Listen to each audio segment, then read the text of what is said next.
تمام تعریفیں خدائے بزرگ و برتر کے لیے، درود و سلام محمد و آل محمد کے لیے۔ عزیز طلباء و طالبات، السلام علیکم۔ امید ہے آپ خیریت سے ہوں گے۔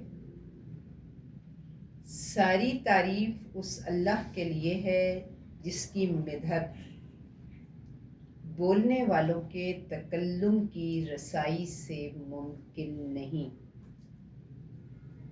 یہ قول لیا ہے ہم نے نہج البلاغہ سے۔ عزیز طلباء و طالبات، مجھے امید ہے کہ آپ نظم حمد کے اشعار کی تشریح مکمل کر چکے ہوں گے۔ آج ہم خلاصہ دیکھتے ہیں نظم کا۔ اردو لازمی کے پرچے میں خلاصے کا سوال نمبر 5 ہے اور اس کے 5 ہی نمبر ہیں۔ اور ایک اہم بات جو آپ کو یاد رکھنی ہے کہ کتاب میں شامل تمام نظموں کے خلاصے آپ کو تیار کرنے ہیں، کیونکہ اس سوال میں چوائس نہیں ہے۔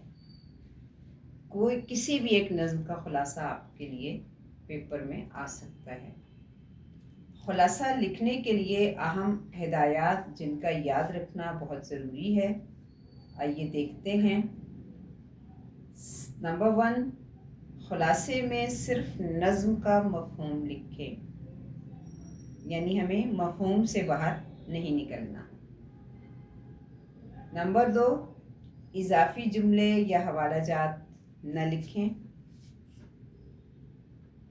اضافی جملے یا حوالہ جات ضروری ہوتے ہیں تشریح کے لیے، جبکہ خلاصے میں صرف ہمیں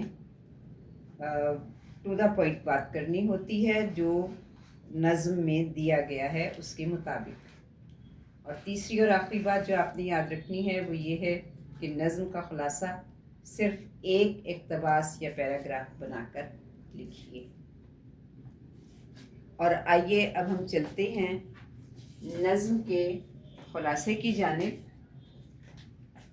بہتر ہوگا کہ آپ اس وقت میں اپنی کتاب کھول لیجئے تاکہ آپ خلاصے کے ان الفاظ کے ساتھ ساتھ نظم کو بھی دیکھتے چلے جائیں اور اندازہ ہو جائے آپ کو کہ ہم نے یہاں پر ہر شعر کا مختصر مفہوم لکھا ہے، تاکہ ہم نظم کے جو اشعار ہیں ان سے باہر نہ نکلنے پائیں۔